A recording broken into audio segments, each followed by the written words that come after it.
qui ont connu Jésus.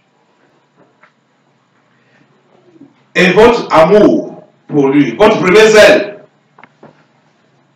a diminué, a baissé. Vous le savez. Si vous êtes avant Dieu, vous le savez. Mais si vous n'êtes pas avant Dieu, vous ne pouvez pas savoir. Si vous n'avez jamais été avant Dieu, vous ne pouvez pas savoir si vous l'avez baissé ou pas. Vous ne pouvez pas savoir. Vous voyez, non? Relis le texte, le premier.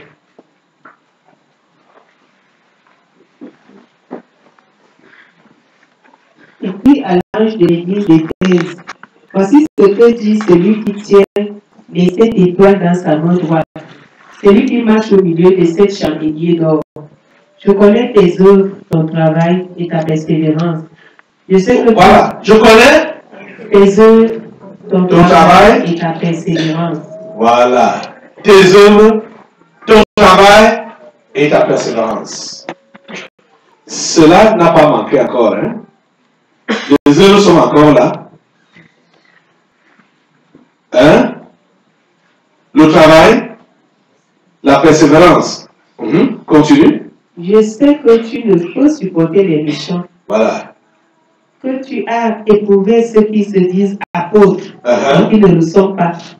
Et que tu les as trouvés menteurs. Voilà. C'est ce qui s'est passé sur le tabernacle de la liberté, non? N'est-ce pas sur le tabernacle qu'on a su qui était de Dieu et qui ne l'était pas? Qui était serviteur de Dieu et qui ne l'était pas? C'est ce qu'on a su ça, non? Quand j'ai lu ce texte, j'ai dit, hey, l'église d'Éphèse, c'est le tabernacle de la liberté. Vous voyez ça? C'est le tabernacle de la liberté. La persévérance, le travail, tout a été fait. Même les révélations de ceux qui étaient de Dieu et ceux qui ne le sont pas, on a su ça ici. Ce qui était caché depuis des années. Je peux même dire depuis des millénaires. On n'a jamais su.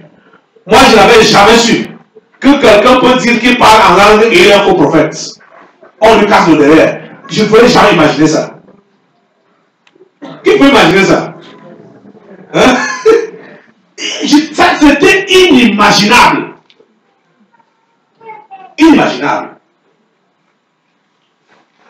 Au niveau de la vie sale, avec les femmes, tout ça, ça c'était quand même connu. Mais l'autre dimension de homosexualité là, sodomie, non, on ne peut pas imaginer ça. On a entendu parler ça chez les prêtres. Là, on savait que là-bas c'est mort. Sans savoir que là, on prétend que c'est vivant, c'est la même chose. Qu'il n'y a pas de différence. Il n'y a pas de différence. Parce que les amis, vous ne pouvez pas être véritablement de Dieu. Et le monde vous acclame. Le monde vous apprécie. Jamais. C'est impossible. Vous comprenez? C'est impossible. L'Église là a éprouvé les faux prophètes, les faux apôtres. Continue la lecture. Que tu as de la persévérance, que tu as souffert à cause de mon nom et que tu n'étais point lassé. Voilà, c'est ça que vous avez fait, non? On a fait votre église, non? Elle est encore fermée jusqu'à présent, non? Vous êtes allé de quartier en quartier, non? Sous la pluie, sous le soleil, dans la boue. Nous sommes encore dans la boue jusqu'à présent. Vous supportez ça, non? Continue la lecture. Mais ce que j'ai contre toi, c'est que tu as abandonné ton premier amour. Voilà. C'est là donc le problème véritable. Au niveau des apparences de service, d'endurance et tout ça là, c'est ok. Mais dans le fond, le premier amour n'est plus à sa place. Ça c'est pour plusieurs. Je ne parle pas de ceux qui ne sont même pas encore des nouveaux. Parce que là, c'est un autre cas. Et le Seigneur m'a donné la grâce de comprendre que beaucoup sont en train d'être conçus par la parole, mais ça dit, les grossesses humaines là ne font pas 10 ans sans être accouchées. Hein? Quand ça fait même déjà 10 mois là, c'est déjà trop. Et beaucoup ici là ont déjà fait plus de 10 mois, plus d'1 an, plus de 2 ans. On ne sait pas quel est leur statut. Là, c'est exagéré.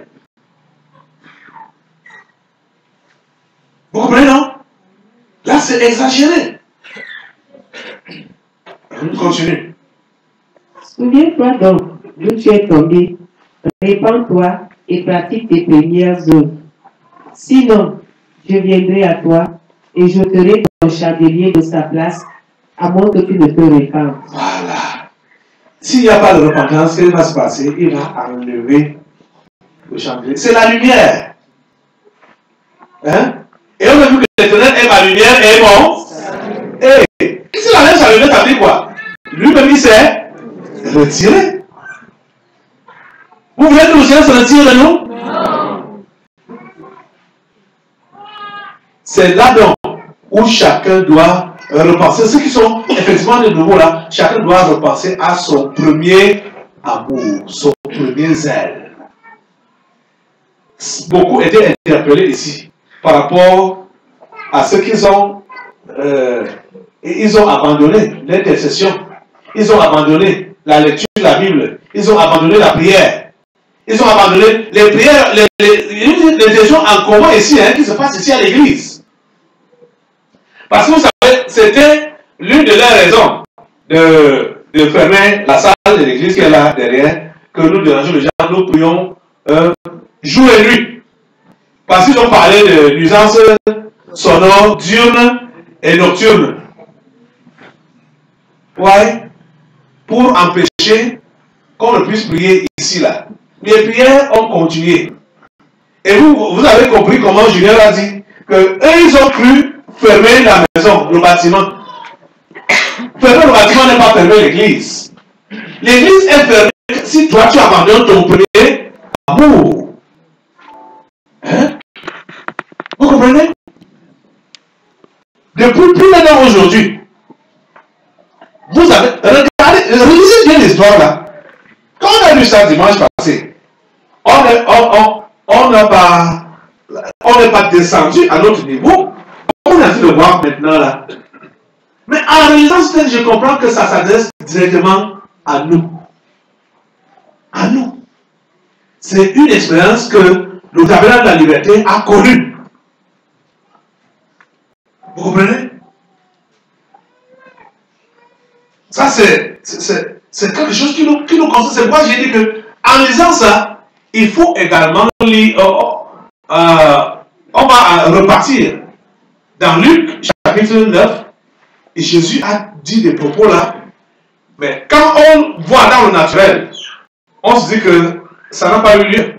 Mais en voyant, avec l'intention de Jésus, au niveau de l'esprit, l'Église qui va rester en éveil et qui ne va pas abandonner son premier amour, qui va continuer comme elle avait démarré avec le Seigneur Jésus, c'est cette église-là qui permettra que la trompette puisse sonner. Parce que Jésus avait dit que beaucoup de ceux qui sont là vont voir le royaume de Dieu. Mais